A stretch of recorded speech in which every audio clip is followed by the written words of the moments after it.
takie pytanie o stan umysłu naturalny. Tak mnie ciągle mi takie pytania wyskakują z ego, takie bardziej techniczne. No nie wiem, No ja je jasnie, zadam. pytaj wszystko, co leci, niech się wydobywa. Tak, Niech leci. złapałam się na medytacji. Już nie na dwa pytania właściwie będę miała. Teraz się złapałam na tej bardzo pięknej medytacji, właśnie też sobie ją kupię. Że byłam taka, jak siadałam do tej medytacji, byłam taka bardzo rozdygotana emocjonalnie. Nie mogłam się uspokoić, potem się uspokoiłam i miałam wrażenie, nie miałam wrażenia, no po prostu zrobiło mi się w końcu błogo i dobrze.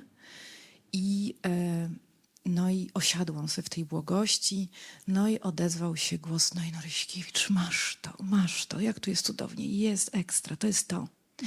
I potem się złapałam, że skoro odezwał się ten głos, który mówi, no właśnie, jak tu świetnie jest, no zobacz, no i to jest to, bo się osiągnęłaś, to jest to uczucie, to odezwał się drugi głos, skoro już pojawiają się głosy w moim umyśle, to ja już nie jestem w tym stanie, tylko znowu to jest ego.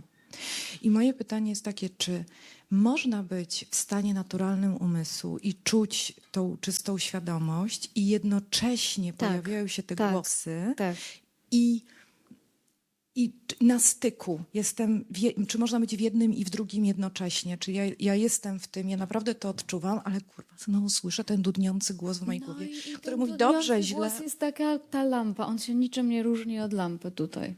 On się niczym nie różni. Potraktuj go jako przedmiot, potraktuj go jak lampę tutaj w tym pomieszczeniu, potraktuj go jako jakąkolwiek rzecz, którą widzisz. To jest kompletną bzdurą, co próbują niektórzy mówić o oświeceniu, którego polega na tym, że wchodzisz w ten plan błogości i tam w ogóle już nigdy w życiu nic nie ma. Koniec, do końca życia. Znam takich, którzy na przykład piszą na swoich profilach: ja żyję w stanie bez myśli. Żyję w stanie bez myśli od 5 lat. Nie mam żadnych myśli. Powiedziałam ja. Napisałam nawet, że żyję w stanie bez myśli. No jak można żyć w stanie bez myśli? Czy byśmy nie byli w stanie nawet rozmawiać ze sobą, gdyby nie było myślenia? Więc to, że myśli pojawiają się w tobie, jest to po prostu normalne. Więc, ale jedna rzecz tu mnie tutaj zatrzymała, która jest bardzo ważna dla ciebie, to jest to, że ty powołujesz do życia ego jako jeszcze jakiś inny byt poza myślami. Masz taki nawyk myślenia, mówienia, że są myśli i jest ego. Ego to jest myśl tylko. Nie ma czegoś... Ego jest myślą, tylko i wyłącznie. Nie ma czegoś takiego jak ego i myśl. Bo bardzo często ja z moich obserwacji i prowadzenia ludzi od wielu, wielu lat widzę, że najczęstszym schematem, który mamy, jest taki, że jest sobie świadomość, czy błogość, jak to nazwałeś dzisiaj, czy ten stan naturalny, jest sobie ta świadomość. Tutaj jest jeszcze w środku, pomiędzy świadomością a myślą, jest jeszcze ego. Czyli jest świadomość, jest ego i to ego wypuszcza myśli. Nie. Sprawdź. Ego tego pośrednika po prostu nie ma w ogóle. Nie istnieje. Istnieją myśli, tylko i wyłącznie. Pojawiają się po prostu myśli. I jedną z myśli jest myśl ja. Jedną z myśli jest myśl ego, która po prostu powstała też w pewnym momencie. Tak? Owszem, bardzo często tym myślom, czy myśli ja, czy myśli ego, bardzo często towarzyszy jakiś taki zacisk energetyczny w ciele. Fizyczny po prostu, fizyczne poczucie oddzielenia, tak to często nazywamy. Ale to jest po prostu jedno doznanie. To jest myśl ego, to jest myśl ja, to jest kolejna myśl, to jest kolejna myśl. Pośrednika pomiędzy świadomością a myślami nie ma. W tym strumieniu myśli jest jedna myśl, która określa mnie. Między innymi, tak. Dokładnie. Więc i tutaj, jak zobaczysz, będziesz sobie to oglądać, że za myślą, ojej, ja tak mam teraz. No znowu przecież w takim wypadku to chyba nie jestem jednak w tej błogości, albo nie jestem w świadomości, bo przecież wyskoczyło mi ego. W jaki sposób to ci wyskoczyło? Wyskoczyło w postaci myśli. Tylko myśl. Czy może za myślą właśnie będzie jeszcze kawałek jakiejś energii fizycznej, którą poczujesz? No ale to jest po prostu energia jakaś. A może być myśl w takim razie, która nie należy do ego? Nie ma ego. Nie ma ego. W psychologii powołano do życia tak, różnego rodzaju terminy i między innymi pojawia się ten termin ego, ale to jest taki termin posiłkowy. Jak przyglądasz się w medytacji, nie ma czegoś takiego jak ego. Nie istnieje samoistnie. To jest po prostu myśl ja. Myśl ja tak mam, ale do kogo się odnosi to ja? Gdzie masz to ja w środku?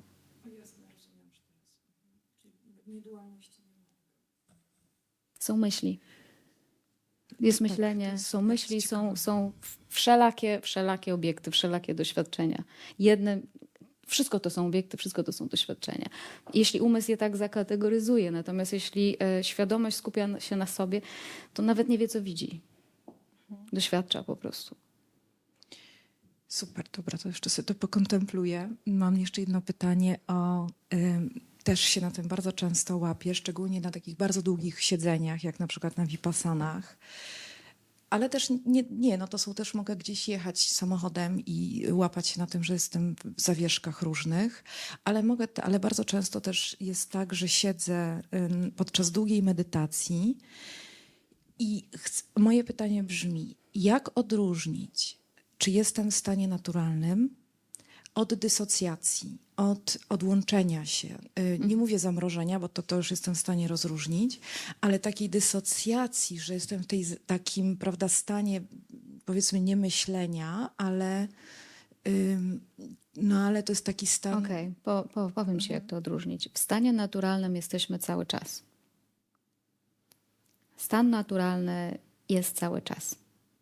W stanie naturalnym możesz mieć chwilowe poczucie tej dysocjacji, o której powiedziałaś, ale to w ogóle nie jest do niczego potrzebne. To nie jest stan naturalny, to nie jest stan medytacyjny. Taki jak typowo go uznajemy, że właśnie tutaj mi się coraz bardziej wyzerowuje i prawie mi się wyzerowało i tu jest stan naturalny. Nie, stan naturalny trzyma w tej chwili ten moment w ten sposób, w naszej rozmowie. W stanie naturalnym w tej chwili wydarza się nasza rozmowa, więc w tej chwili możesz mieć uwagę na stanie naturalnym, mimo tego, że słuchasz, mimo tego, że rozmawiamy, mimo tego, że jesteś. Jasne, i dalej można być w tym stanie. I teraz jesteś w tym stanie naturalnym, więc część twojej uwagi w tej chwili jest po prostu w obecności i to nie jest trzymanie jej jakąś siłą. Więc stan naturalny jest cały czas, on nie wymaga od nas po prostu medytowania w konkretnej pozycji na przykład. Albo medytowania, żeby dojść do jakiegoś miejsca. W stanie naturalnym jesteśmy cały czas. I na tym to polega, że w pewnym momencie zauważamy, że my nie musimy medytacją podchodzić tam, gdzie już jesteśmy. Jakąś specjalną medytacją. Dlatego mówi się o tym, że to już jest koniec poszukiwań, bo zauważasz, że jesteś sobą zawsze. Że to jest zawsze. Jeśli jest tak, że siadanie w pozycji, powiedzmy, medytacyjnej, czy różne techniki, które w jakiś sposób nas uspokajają, relaksują, pomagają nam w tym, że łatwiej jest nam to rozpoznać, że stan naturalny jest zawsze, jest cały czas, no to pewnie stosujmy to jak najbardziej. Ale fundamentalnie chodzi o zrozumienie, że nigdy z niego nie wyszliśmy. Że on jest cały czas. Że nie ma jakiejś możliwości wyjścia. Medytacja ma nam pomóc rozpoznać ten stan naturalny, żebyśmy mogli go później rozpoznawać w życiu codziennym. Na przykład. A kiedy rozpoznajesz, że go cały czas w sobie masz, w pewnym momencie wiesz, że niezależnie od tego, czy siedzisz, czy chodzisz, czy rozmawiasz, czy mieszkasz w Polsce, czy mieszkasz w jakimkolwiek innym miejscu na świecie, to już tym jesteś. Już to jest. W związku z tym przestajesz szukać czymś, czym już jesteś. Wiesz, że jesteś i nie możesz nie być. Nie ma co tam już więcej znaleźć, bo jak znajdziesz to później, to i tak znajdziesz to, co już miałaś. Znajdziesz zawsze to, z czym już byłaś. Za każdym razem znajdowanie polega na złapaniu się na głowie: o matko, Boże, co ja robiłam? Cały czas uciekałam od tego, co miałam. Bo my myślimy, że zobaczcie, my siedzimy w tym pokoju, a chcemy gdzieś podejść, coś zrobić. Tak jakbyśmy tu już nie siedzieli. Możemy usiąść. I uciekamy, więc nam się wydaje, no ale przecież niemożliwe, żeby świat to tak stworzył, żebym ja taka, żeby to doświadczenie takie, to niemożliwe.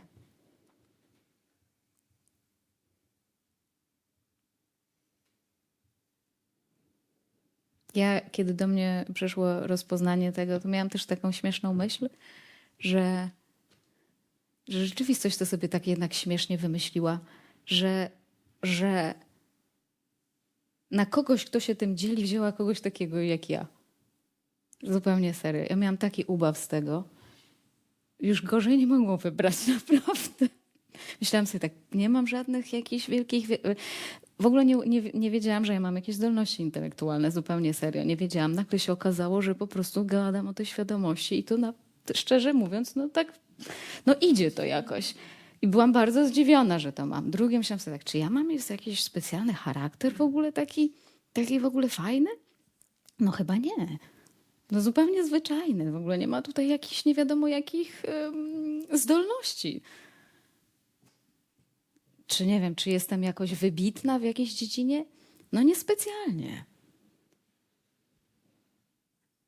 Więc miałam taką myśl, Panie Boże, Ty chyba się jakoś pomyliłeś w ogóle, a potem nie, to w sumie nieźle to jest wymyślone. Więc jest okej. No i w związku z tym powinnam być dla was dowodem na to, że to jest możliwe.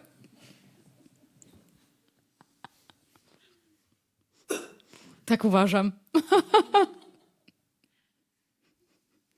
No bo mi się kiedyś wydawało, że wiecie, 30 lat treningu medytacyjnego w jaskiniach, kursy tu i tam, wszystkie możliwe, odwiedzenie wszystkich możliwych miejsc, spotkanie wszystkich możliwych ludzi, przeczytanie wszystkich możliwych książek i tak dalej, a tu nagle hyc nie wiadomo kiedy. I potem wyjdź na środek i zacznij mówić o tym. Nawet tego nie zrobiłam. Nawet tego wystąpienia na środku, na którym teraz siedzę cały czas i o tym mówię, nawet tego nie robię sama. Więc naprawdę przekonuję was o tym, że to jest totalnie możliwe. A jeszcze cały świat mówił mi wtedy, ej, no jak śmiesz, gówniaro? No jak śmiesz w ogóle? Kim tobie się wydaje, że ty jesteś? A ja, no właśnie. No właśnie.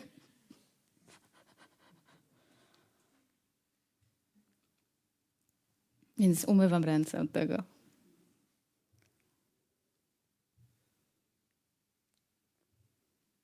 A to, jakie wy projekcje na mój temat tworzycie, to już na to wpływu nie mam.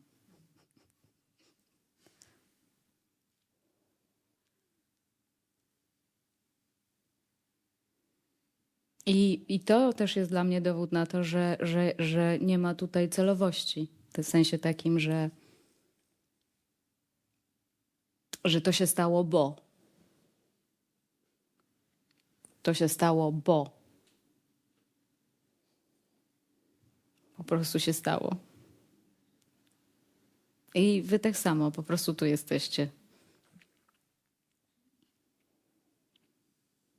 Natomiast dla naszych umysłów to się nie mieści w głowie, bo ja bardzo słyszałam uczonych, którzy mówili, co ona sobie myśli, ta dziewczyna. I w ogóle w taki bezczelny sposób o tej świadomości mówi. I w ogóle mówi z taką pewnością, jakby po prostu zjadła wszystkie rozumy w ogóle. Kim ona jest? Jak śmie w ogóle tak mówić? No to super, dziękuję. Jeszcze mam ostatnie pytanie, też takie krótkie. Jak niedualność podchodzi, w ogóle jak ty podchodzisz do uczuć wyższych, takich jak powiedzmy współczucie, miłość, zachwyt, powiedzmy taki stan, z których uzdrawiamy, z których ciało się powiedzmy uzdrawia. Czy te uczucia wyższe wypływają z myśli, czy wypływają ze stanu naturalnego? Wiesz co, nie wiem, jak to jest do końca. Wszystko płynie ze stanu naturalnego, natomiast na pewno mogę powiedzieć, że wraz z świadomością stanu naturalnego naturalnie zaczynają się takie uczucia budzić i jest ich coraz więcej po prostu.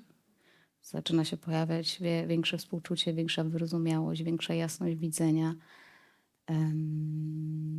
Więc to po prostu się dzieje samo. Wiesz, tylko różnica polega na tym, że ty nie próbujesz taka być w ogóle. Nie próbujesz tego robić. Jakby nie masz agendy, żeby się taką stać w ogóle. Tylko to po prostu się dzieje samo i nawet jak to się dzieje, to nie bierzesz, nie masz poczucia, że to jest twoja zasługa w ogóle. Tylko taki jest przepływ i tyle. Dziękuję. Dzięki.